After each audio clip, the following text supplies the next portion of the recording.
अगर जीडीएस की 5th merit list आ गई है तो जीडीएस की 6th मेरिट लिस्ट भी आएगी, और 6th मेरिट लिस्ट आएगी तो कट ऑफ भी डाउन जाएगा, और अगर कट ऑफ डाउन जाएगा तो जीडीएस की नई वैकेंसी भी आएगी, उसमें भी कट ऑफ डाउन जाएगा। ऐसे बहुत सारे सवाल हैं कि सर 5th मेरिट लिस्ट आ गई है, अब 6th मेरिट लिस्ट आएगी या नहीं आएगी, और जीडीएस की जो नई वैकेंसी होगी क्या उसमें कट ऑफ डाउन जाने का चांस होगा, यानी कि जिनका 80 या 70% से नीचे है वो लोग क्या नई वैकेंसी में फॉर्म अप्लाई कर सकते हैं, आवेदन भर सकते हैं।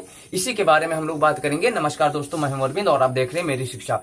दोस्तों, ग्रामीण डाक सेवक भर्ती एक ऐसी भर्ती है जो सबसे आसान प्रक्रिया होती है एक जॉब पाने का। गवर्नमेंट जॉब होती है, इसमें आपको ज्यादा कुछ करना नहीं होता है। अगर हाई स्कूल में आपने यानी कि 10th क्लास में मेहनत कर ली है या आपके परसेंटेज अच्छे आ गए हैं तो ये बस इजिली आपको जॉब मिल जाती है। मुझे लगता है कि अभी जितनी सारी जॉब है उसमें ग्रामीण डाक सेवक भर्ती जीडीएस के जितना, मतलब जिसमें एबीपीएम बीपीएम पोस्ट होता है, उसके जितना आसान कोई भी जॉब पाना नहीं है। हालांकि जीडीएस की और सारी वैकेंसी होते हैं, स्टेनोग्राफर होता है और उसमें एमटीएस होता है, ठीक है, तो मेल गार्ड होता है, पोस्टमैन होता है, ये सारी पद होते हैं। बट जितना बीपीएम और एबीपीएम पद पे सर्विस देना आसान है, यानी जॉब अचीव करना आसान है और नौकरी पाना आसान है, उतना आसान कुछ है नहीं। क्योंकि इसमें दोस्तों आपको पता होगा कि बस 10th की मार्कशीट लगती है, उसके बाद में अगर आपके परसेंटेज अच्छे हैं तो डॉक्यूमेंट वेरिफिकेशन के थ्रू आपका सिलेक्शन हो जाता है, बस इतना ही प्रोसेस है। अब कई लोग पूछ रहे थे कि 5वीं मेरिट लिस्ट आ गई तो क्या 6ठी मेरिट लिस्ट आएगी। अब देखिए इसके बारे में क्या है कि अभी तक 5वीं मेरिट लिस्ट का भी कोई चांस नहीं था। जितने लोग थे सब लोग यही बोल रहे थे कि 5वीं मेरिट लिस्ट की कोई गारंटी है नहीं। उसका कारण यह है दोस्तों कि जीडीएस ने साफ साफ मेंशन कर रखा था कि जीडीएस में जो मेरिट लिस्ट या फाइनल सिलेक्शन प्रोसेस का जो टाइमिंग होगा वो 30 जून होगा, ठीक है। तो उसके बारे में कोई ऐसा नोटिफिकेशन या कोई ऐसा क्लेरिफाइड नहीं किया गया कि 5वीं मेरिट लिस्ट भी आएगी। तो जो जीडीएस ने बोला था वो सबको पता था। बट जब जीडीएस की ये वैकेंसी पीछे हुई, यानी थोड़ा डिले हो गई, तो उन्होंने 5वीं मेरिट लिस्ट भी जारी कर दी। अब एक चीज है दोस्तों, जहां 5वीं मेरिट लिस्ट जारी हुई है वहां अब एक चीज है, ये 5वीं मेरिट लिस्ट के बाद ये 6ठी मेरिट लिस्ट भी जारी होने के चांस हैं, ठीक है।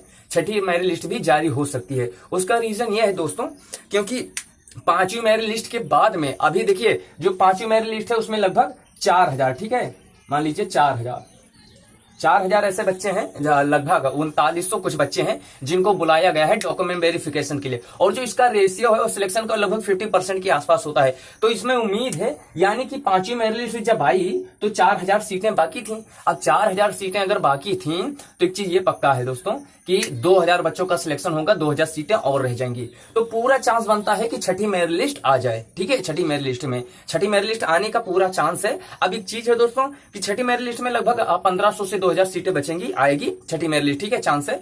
और जिनका 1-2% से रह गया उनका हो भी जाएगा। जो लोग ये पूछ रहे थे कि 6ठी मेरिट लिस्ट का कट ऑफ ज्यादा डाउन जाएगा या कितना कट ऑफ पे, तो देखिए मेजर डिफरेंस इसमें देखने को, मेजर सा डिफरेंस देखने को मिलेगा, यानी कि कुछ ऐसे सर्कल होंगे जहां 1-2-4% का डिफरेंस देखने को मिलेगा, बाकी ज्यादा डिफरेंस आपको देखने को नहीं मिलेगा। तो ऐसा है दोस्तों, ये चीजें हैं, मतलब 1500 से 2000 सीटें बचेगी 6ठी मेरिट लिस्ट के लिए, और 6ठी मेरिट लिस्ट आ सकती है। अब नई वैकेंसी की बात करें दोस्तों, तो ये मान लो कि अगस्त में ही वैकेंसी आएगी। 6ठी मेरिट लिस्ट की जो डेट मान के चले वो मान लो कि अगस्त के फर्स्ट वीक में आ सकती है, यानी कि 5 से और 10 अगस्त के बीच में आ सकती है। और अगर नई वैकेंसी की बात में करें तो अगर 10 अगस्त तक आती है 6ठी मेरिट लिस्ट, तो नई वैकेंसी जो होगा फिर वो अगस्त के लास्ट मंथ में मतलब लास्ट वीक में चली जाएगी। तो इस प्रकार से है दोस्तों जीडीएस का जो नया प्रोसेस है नई वैकेंसी आने का और नए मेरिट लिस्ट आने का। तो मुझे उम्मीद है कि सबको आपको समझ में आ गया है 6ठी मेरिट लिस्ट के बारे में, नई वैकेंसी के बारे में। अब एक चीज है तो नई वैकेंसी आएगी तब उसके बारे में हम लोग बात करेंगे कि फॉर्म कैसे अप्लाई करना है, क्योंकि बहुत सारे लोग पूछ रहे थे कि नई वैकेंसी में कैसे फॉर्म भरें कि हमारा थोड़ा चांस ज्यादा रहे आने का। तो जब नई वैकेंसी नई सिरे से आएगी तो उसमें यह भी देखना जरूरी होगा कि एग्जाम होता है कि नहीं होता है। तो ये सारी चीजें देख कर ही हम लोग आपको बता सकते हैं, ठीक है। तो तब तक के लिए कोई नई अपडेट आती है हम आपको बताएंगे। अपना ख्याल रखिए। नमस्कार, जय हिंद।